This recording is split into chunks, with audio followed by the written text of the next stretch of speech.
અમારો ભાણેજ છે ભગવાન શ્રી કૃષ્ણ દેવ ભરવાડ, તો અમે થોડા ના પાડીએ છીએ? કોઈ યદુવંશી આવીને એમ કહે છે કે ભગવાન શ્રી કૃષ્ણ અમારા, કોઈ ક્ષત્રિય જાડેજા વંશી આવીને કહે છે ભગવાન શ્રી કૃષ્ણ અમારા, તો અમે ક્યારેય નથી કહેતા. કારણ કે હું તો પહેલાથી સમજુ છું કૃષ્ણ વંદે જગતગુરુ, કૃષ્ણ આખા જગતનો હશે. અમે ક્યારે ધડે જ નથી કરતા.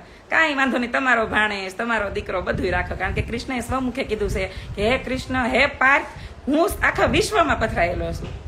એટલે અમને તો એ બધું સ્વીકારી લીધું છે કે ભગવાન ગમે ત્યાં જન્મ લઈને આવ્યા, ગમે એના ભાણેજ બન્યા, ભગવાન અમારી સાથે છે. બરાબર, આ વસ્તુ લઈને આવશો ને તો ક્યારેય મનમાં કોઈ મન મોટાવ નહીં થાય. બાકી ધર્મને લઈ અને જ્ઞાતિને લઈ, ઈશ્વરને લઈને સદંતર બાંધવામાં રહેશો ને તો મને એવું લાગે છે કે છેલ્લે આ શૂન્ય શૂન્ય થઈ જાય, જેનો લઈને આપણે એટલો બધો ઘમંડ કરીએ છીએ. કૃષ્ણાબેન, તમે આવવાના હતા તે સૂર્યકિરણને આવજો મારા ઘરે.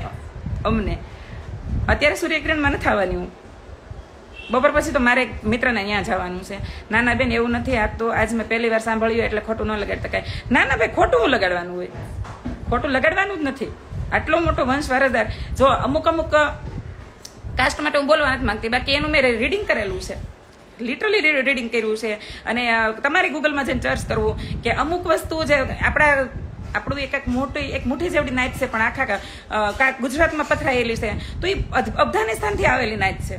કે જે અમુક નાયત છે એ પંજાબમાં વસી ગઈ, તો ત્યાં અમુક ભાટી કહેવાના, અહીંયા એવા તો કાઠી કહેવાના. તો અમે તો એ કાંઈ નથી કહેતા કે હાલો ભાઈ અહીંના જ છે, કાઠિયાવાડ કીધો, એ સ્વીકારી લીધું કે આ બધી બહાદુર કોમ છે, નાની એવી છે તોય. પણ આ વસ્તુ છે, આના પુરાવા ગૂગલમાં છે. અને આવું ન લાગે તો સુરજ દેવળ ગયા હતા ધર્મેન્દ્ર, એ લોકો એને પોતાના વડવાઓના ચોપડાઓ લઈ, ધર્મેન્દ્ર, સની દેવલ, બોબી દેવલ, આ બધા. તો આ જાણી લેજો. કારણ કે હું ક્યારે મોબાઈલ છે ને ખાલી હાય હેલો ચેટિંગ કરવા નથી લેતી. હું બધું જાણવા માટે, વાંચવા માટે ઘણી વાર લઉં છું. તો આ જાણવું. ઘણી વાર આપણે એમ થાય કે આટલા આ અમુક જ વર્ગ છે એ જ કેમ આટલો બધો દેખાવડો ને આટલો બધો ઊંચો આતે, તો એની ઉપર જાણવું. કર્ણ વિશે આવું થયું હતું ને કે કૃષ્ણ ભગવાન કહે છે કે મને તો એ એક નવાઈ લાગે છે કે તમારા આખા આટલા મોટા કૌરવ કુરુવંશમાં કોઈ તને કેમ ઓળખી નથી શકતું એમ. સૂર્યનું તેજ મોઢા ઉપર છે. આપણે કોઈ માણસ અત્યારની સમયની વાત કરીએ, આપણે લાંબુ ન થાકવું, કે મેકઅપ ન કર્યો હોય, બરાબર. કોઈ રાજરાણીને લઈ લેજો કે ભલે અત્યારે લોકશાહી છે, પણ કોઈ રાજરાણી હોય ને તો એ ત્યાંથી હાલી આવતી ને ખબર પડી જાય. એને સાડી પહેરી હોય ત્યાંથી, એના મોઢાનું તેજ, એની ભાષા શૈલી, એની વિચારવાણી, આ બધા ઉપરથી ખબર પડી જાય કે આ બહુ ઊંચા કુળની લેડીઝ છે, એમ સ્ત્રી છે.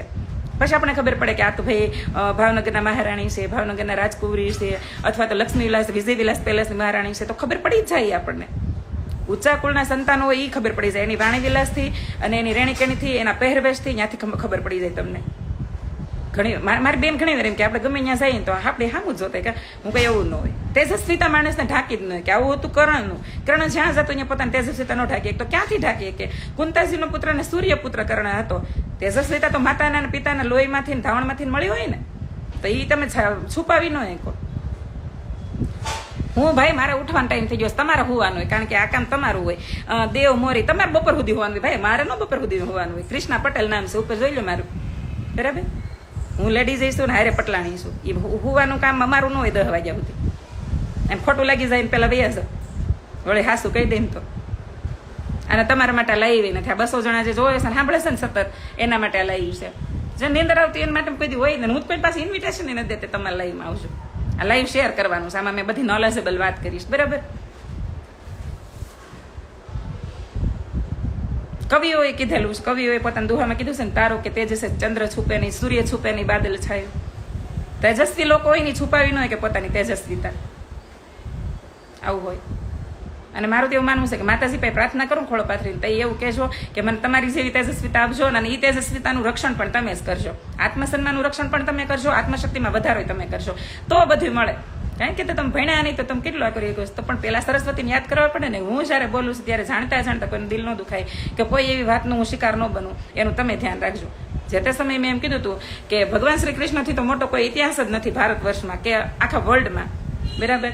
અને આ હીરો માટે મેં વિડીયો બનાવ્યો ત્યારે, અને તમારે તો ગૌરવ લેવાની વાત છે કે ભગવાન શ્રી કૃષ્ણ તમારે ત્યાં અવતાર લઈને આવ્યા. તો જાણતા કોન્ટ્રોવર્સી ક્રિએટ થઈ. અમુક લોકો એમ કીધું અમારી ત્યાં અવતાર લઈને આવ્યા હતા, અમુક લોકોએ કીધું હતું કૃષ્ણ ભગવાન અમારી ત્યાં. કારણ કે આ તો ટૂંકી બુદ્ધિ ના હોય ને, અધૂરા ઘડા જ છલકાય. બાકી કોઈ જો કૃષ્ણ ભગવાનને ગમે એ સામાન્ય વ્યક્તિ, વિદુરજી જો કે વિદુરજી તો દાસી પુત્ર હતા, બહુ વિદ્વાન હતા, પણ એની ઘરે જઈને જમ્યા છે. તમને મને બેને ખબર છે, ભગવાન રામે સબરી ત્યાં જઈને જમ્યા. એટલે એને કોઈ દિવસ એવું નથી વિચાર્યું હું અહીંનો ભાણેજ છું, નાનો સંતાન છું, એટલે મારા એનો જ હોય, બરાબર. તો એ બધી ગેસ છે ને, તો અમે તો માની જ લીધું છે કૃષ્ણ અમારો, તમારો છે પણ અમારો છે એમ, બરાબર. તો તઈ એવી કોન્ટ્રોવર્સી થઈ હતી કે કૃષ્ણબેને તો જો આમ કીધું તેમ કીધું, તમને ખબર ન હોય તો ઇતિહાસ ન બોલાય, ફલાણું ન બોલાય, ઠીકડું ન બોલાય. એનો ભાઈ તમે એમ કહો કે અમારો છે એમ. તો કેટલા એવા પ્રશ્નો બીજા વાહે ઉઠે કે જેમાં માણસને એકબીજાની ભાવનાઓ દુખે. હવે હું એમ કહું કે ભાઈ તમારો કૃષ્ણ છે તો તમે આટલા મહાન ભગવાન શ્રી કૃષ્ણના વંશ વારસદાર છો અને તમારી નજરમાં એટલી ભ્રષ્ટાચાર થાય છે, એટલી ગંદી હરકતો થાય છે, તો તમારે તો હાથમાં તલવાર લઈ લેવી જોઈએ. ભલે ને લોકશાહી હોય, લોકશાહી તો ત્યારે આવી ગઈ હતી રામવાળા વખતે. પણ આવી વસ્તુનો અહીંયા કોઈ ઉલ્લેખ કરવો જરૂરી નથી લાગતો અને જરૂરી નથી. અને ખાસ કરીને મારી પાસે હજી કોઈ સત્તા નથી.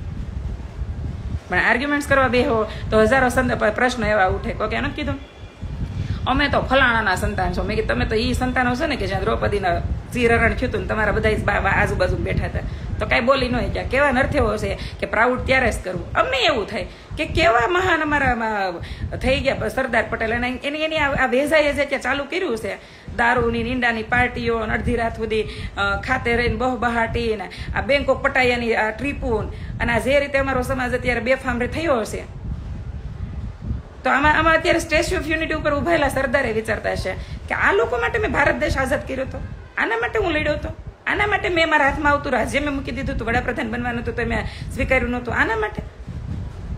દરેક કાસ્ટમાં બનેલો મહાન પુરુષ આજે વિચારે છે ને આજે પ્રશ્ન કરે છે પોતાના દીધેલા બલિદાન ઉપર, આપણા ઉજળા ઇતિહાસ ઉપર. જ્યારે આવી રેપ કેસ ને આવી રેપની ઘટના ઘટે છે ને જ્યારે ભારતમાં, ત્યારે લજ્જાની વાત આવી જાય છે કે આપણે એ દેશમાં છીએ જ્યાં હજારો વર્ષ પછી જન્માષ્ટમી ઉજવીએ છીએ, પણ એ કૃષ્ણએ દ્રૌપદીના રક્ષણ માટે પોતે ચીર પૂર્યા હતા. પણ આજે આપણે આજુબાજુમાં થતી ઘટનાઓને પણ નજરઅંદાજ કરીએ છીએ ને એવું કહી દઈએ છીએ. ખબર છે ને કે આપણે શું છે પોલીસ કેસ છે, આપણે શું છે લોકશાહી છે, આમાં ન પડાય, આપણે શું છે અરે ભાઈ આલો જેને જામીન નથી થાય એમ કે જેની આગળ પાછળ કોઈ નથી, એ લોકો કદાચ એવું વિચારીએ. પણ જે સદ્ધર છે, જે એજ્યુકેટેડ છે, કે જે ગમે એવડો ગુનો કરશે છતાંય બહાર નીકળી જાય, એને તો તલવાર લઈને માથું ઉતારી લેવાય કે ભાઈ તે આ બેન દીકરી ઉપર આવું જુલમ કર્યો છે ને એટલે તારું માથું ઉતારું છે ને એનો મને કોઈ દિવસ જેલમાં ગયા પછી અફસોસ નહીં રહે.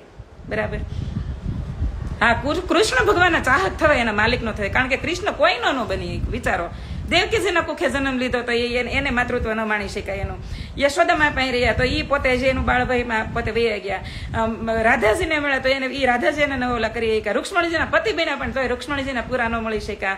અને અનિરુદ્ધ જેવા સંતાનોના પિતા બન્યા પણ છતાં એના કેવા નથી એવો છે પિતા પતિ ભાઈ ગમે એ રૂપે મને જેને મળ્યા એને સંપૂર્ણ મળ્યા ન મળે. કારણ કે આખા વિશ્વનો નાથ છે. વાસુદેવ કહે છે ને દેવકીજીને કે તું દુઃખી ન થા અને પાલોમાંથી ધૂપને છૂટી કરી નાખ. કારણ કે ધૂપને મુઠ્ઠીમાં બાંધવાનો કોઈ મતલબ જ નથી. તમે પ્રકાશ હોય કે હવા હોય એને મુઠ્ઠીમાં બાંધી શકો ન બાંધી શકો. આવો ઈશ્વર હોય એને બાંધી ન શકો. અને ઈશ્વર તો જેને પકડે ને એને ક્યારેય છોડે નહીં, એટલે એને પકડાવવાની કોશિશ કરે હાથ. આ સાતમ તમે પાળો કે નહીં? હું 2 સાતમ પાળું. શરૂઆતમાં મેં કીધું છે હું લાઈવ શેર જ કરવાની છે, સાંભળજો કે હું 2 સાતમ પાળું. હું ક્યારેય નથી વિચારતી કે આ ક વરણની સાતમ ને આ વરણની સાતમ ને આ સુવર્ણ વરણની. મને બધા વરણ એક સરખા જ લાગે છે અત્યારે. કારણ કે બધા વરણ અત્યારે ગુના કરવામાં સામેલ છે, ક્યાંક જોવામાં, ક્યાંક બોલવામાં, ક્યાંક સાંભળવામાં. એટલે અત્યારે બધાએ નિર્લજતાની હદ વટાવી દીધી છે. એટલે હવે કોઈ એવું ઊંચું કુળ કે કોઈ નીચું કુળ રહ્યું જ નથી. ઊંચું કુળ તો ત્યારે કહેવાતું કે જ્યારે એ અન્ય કુળ માટે પોતે જન્મ લીધો હોય અને એના માટે પોતાને બલિદાન દઈ દેતા. અત્યારે બધા હરખીના થઈ ગયા છે. એક જ પંગતમાં કે ને કે દેવાય પંડિતે કીધું હતું ને એક તાહળીએ 13 જમશે. પાણીપુરી લારીએ જાજો ત્યાં ઊંચા કુળનો નીચા કુળનો બધા હારે જ ઉભા છે. બરાબર. એટલે હવે કોઈ કુળ બુળનું કોઈને કઈ રહ્યું જ નથી. રહ્યું હોત ને તો અત્યારે એટલી બધી રેપની ઘટનાઓ ઘટે છે ને ઘટત જ નહીં. એટલે મારે કાંઈ એની ઉપર કોઈ મોટી વાત નથી કરવી. સરદાર પટેલના વારસદાર છો, તમારા દીકરાને તલવાર પકડાવો પછી બીજાને કહેશું. મારા દીકરાને મેં બધું શીખવાડ્યું ભાઈ. તઈ હું અહીંયા ભાષણ ઠોકતી હું. મેં મારા દીકરાઓને શીખવાડ્યું ને તઈ હું અહીંયા ભાષણ ઠોકતી. તે જ મને મારા સંતાનો જોયા હશે. તું જોજે ક્યારેક. એમને ખબર પડી જાય ને લોકો એમને કહી દે કે આ કૃષ્ણાબેનના છોકરા છે. એટલે તું મારી ચિંતા ન કરતો. હું આખા ગામને ભાષણ કરી શકતી હોય ને તો મારા સંતાનો પહેલા આપતી હોઉં. સરદાર પટેલના વંશજો મેં અમારા વંશજો માટે જ અત્યારે ખુલીને વાત કરી છે. તારામાં ત્રેવડ હોય તો બોલ તારામાં થયેલા બધા ગુનાનો. અને અત્યારે પર્દાફાશ કરો છો ઓલા પડદા પાડવો છો કરો પર્દાફાશ. હાલો તમારામાં તેવડ હોય તો કે અમારામાં આવા થયા છે ને અમારામાં આવું કરે છે કે એવું કઈ શકો છો. બોલી નથી શકતા. ખોખલા ભાઈઓ કરીને એકાબીજાના ગુના ઢાંકો છો. રહેવા દો ને, નહીં ભેગું થાય. parce કે અમારામાં બહુ હપ જ હોય ને ખાલી. કારણ કે બીજું કઈ છે જ નહીં. બરાબર. બીજું બધું હોય તો તમે હપ નહીં મૂકી દો. કારણ કે ધંધા તમારા મજબૂત હોય, તમારે હપ રાખવો હોય તો ન રહે. હાલી મેળાશો. હું મારા ઘરે જ છું. ઝાઝા આવે વાળી નો થામાં ફેક આઈડી બનાવીને શું આવવાનું? આવને રિયલ આઈડી બનાવીને ચલ ને. જેને મારું સાચું સાંભળવાનું તેવડ હોય ને એને જ મારે લાઈવમાં રહેવું. બરાબર. નકર મેં અહીં કોઈને મને માના હમ નથી દીધા. ઇલેક્શનમાં ચાલો એમ છો, એવો સમય આવશે તો આપણે ઇલેક્શનમાં ઉભા રહીશું, લડશું ચૂંટણી. બરાબર ને? સારું, ચલો આ લાઈવ હું શેર કરી દઉં છું, અને પોસિબલ હોય તો આખું જોજો જેને અધૂરું જોયું છે, અને તમારા ભાઈબંધ દોસ્તોને શેર કરજો લિંક, એટલે એના સુધી પહોંચે. બરાબર? બાકી વેરી ગુડ મોર્નિંગ, અને જય મા ખોડલ, જય માતાજી. અને બધા તહેવારો, સાતમ, છઠ, સાતમ, આઠમ, નોમ, આ બધા 4-5 દિવસના તહેવારોની ખૂબ ખૂબ શુભેચ્છાઓ. હર હર મહાદેવ. સાગર, કોઈ પ્લાનિંગ કર્યા જ ઓલા પણ ઓલવાડ જવાનું હોય તો, કારણ કે વરસાદના બીજા બધા લોકો નહીં હોય એટલે ઓછા હશે આજે, અને હોય તો ત્યાં આપણે ક્યાં અહીંયા રાત રહેવું છે. બરાબર? લિપસ્ટિક કરી છે મેં મેબલિન ન્યુયોર્ક ડબલ શેડમાં કરી છે, વાઇન કલરની મેં આઉટ કોર્નર કર્યો છે, અંડર કોર્નર કર્યું છે બ્રાઉન શેડ. બરાબર? બે મિક્સ કર્યું છે, અને વોટરપ્રૂફ છે એટલે આખો દિવસ રહેશે. ચલો બાય, જય માતાજી, જય મા ખોડલ.